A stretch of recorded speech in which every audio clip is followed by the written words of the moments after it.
കേരളത്തിലെ സ്കൂൾ കുട്ടികളിലെ ഒരു സ്റ്റഡി കാണിക്കുന്നത് സ്കൂൾ കുട്ടികളിൽ 6% തൊട്ട് 8% വരെയുള്ള കുട്ടികൾക്ക് കേൾവിക്കുറവുണ്ടെന്നാണ്. അതുപോലെ നവജാത ശിശുക്കളുടെ കേൾവിക്കുറവിൻ്റെ അളവ് 1000 നവജാത ശിശുക്കളിൽ 1.6 എന്നാണ്. സംഖ്യകൾ 6 അല്ലെങ്കിൽ 1.6 എന്നൊക്കെ നമുക്ക് സംഖ്യ ചെറുതാണെന്ന് തോന്നും.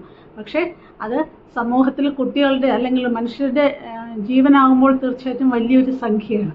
അപ്പോൾ ഈ കേൾവിക്കുറവ് എങ്ങനെ നമ്മൾ കണ്ടുപിടിക്കും?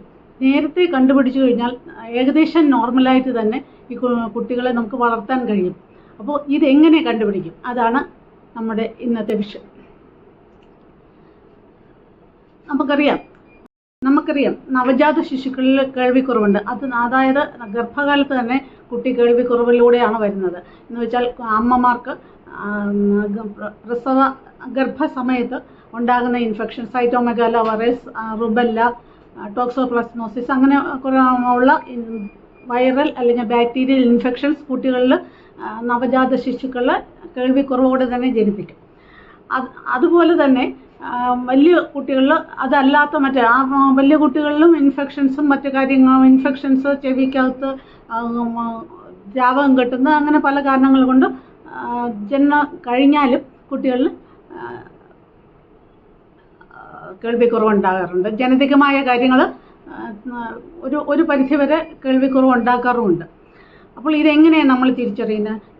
ഇപ്പോൾ നല്ല സൗകര്യമുള്ള ആശുപത്രികളിൽ പ്രസവമാണെങ്കിൽ നടക്കുന്നതെങ്കിൽ തീർച്ചയായിട്ടും പ്രസവിച്ചു കഴിഞ്ഞ് ഡിസ്ചാർജ് ചെയ്യുന്നതിന് മുമ്പ് തന്നെ കുട്ടിയെ കേൾവിക്കുറവുണ്ടോ എന്ന് ടെസ്റ്റ് ചെയ്യാറുണ്ട്. OAE ടെസ്റ്റ് എന്ന് പറയും, ഓട്ടോ അക്വസ്റ്റിക് എമിഷൻസ് ടെസ്റ്റ്. അത് 100% കൃത്യമല്ലെങ്കിലും ഏകദേശം നമുക്കൊരു ധാരണയുണ്ടാകും. സംശയമുള്ളത് നമുക്ക് കൂടുതൽ പരിശോധനകൾക്ക് വിധേയമാക്കാം. ഇനി അങ്ങനെ ഉള്ള ഒരു അന്തരീക്ഷത്തിലല്ല ജനിക്കുന്നതെങ്കിലും നമുക്കറിയാം കുട്ടി ജനിക്കുന്ന സമയം തൊട്ടേ ശബ്ദം തിരിച്ചറിയുന്ന കുഞ്ഞാണ്. അപ്പോൾ ഒരു 3 മാസമൊക്കെ ആയിക്കഴിഞ്ഞാൽ പതിയെ ശബ്ദം കേൾക്കുന്നിടത്തേക്ക് കണ്ണ് കൊണ്ടുപോയി നോക്കാനും തല ചരിക്കാനും ഒക്കെ ശ്രമിക്കും. 3 തൊട്ട് 6 മാസം ആകുമ്പോൾ തീർച്ചയായിട്ടും ശബ്ദം വരുന്ന ഡയറക്ഷനിലേക്ക് കുട്ടി തല ചരിച്ച് നോക്കും. അപ്പോൾ ഇത് 6 മാസം ആയാലും കുട്ടി ശബ്ദം വരുന്ന സ്ഥലത്തേക്ക് തല ചരിക്കുന്നില്ല എന്നുണ്ടെങ്കിൽ തീർച്ചയായിട്ടും കുട്ടിയെ പരിശോധനയ്ക്ക് വിധേയമാക്കേണ്ടതാണ്. ഉടനെ തന്നെ ഒരു ENT സ്പെഷ്യലിസ്റ്റിനടുത്ത് എത്തിക്കേണ്ടതാണ്. ഇനി വലിയ കുട്ടികളിൽ നമുക്കറിയാം, വലിയ കുട്ടികളിൽ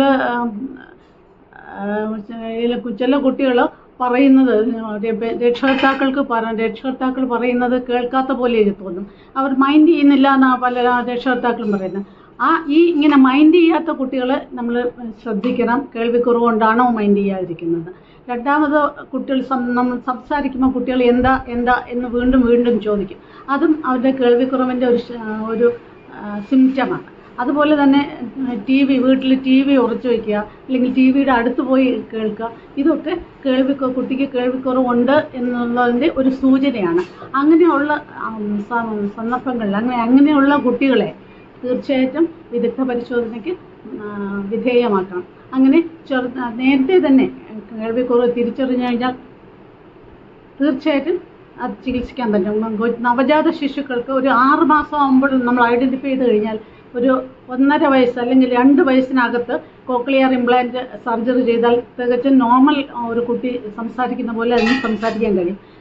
എത്ര വൈകുന്നുവോ നമ്മൾ കോക്ലിയർ ഇംപ്ലാന്റ് അല്ലെങ്കിൽ പരിശോധന ചെയ്ത് ചികിത്സിക്കാൻ വൈകുന്നുവോ തീർച്ചയായിട്ടും ഒരു ലാഗ് കാണും. സാധാരണ കുട്ടിയുടെ സംസാരവും കോക്ലിയർ ഇംപ്ലാന്റ് വെച്ച് കഴിഞ്ഞുള്ള കുട്ടിയുടെ സംസാരവുമായിട്ട് തീർച്ചയായിട്ടും ഒരു ലാഗ് കാണാം. അപ്പോൾ എത്രയും പെട്ടെന്ന് സൂചനകൾ കണ്ട് മനസ്സിലാക്കുക, വിദഗ്ധ പരിശോധനയ്ക്ക് വിധേയമാക്കുക. ബൈ.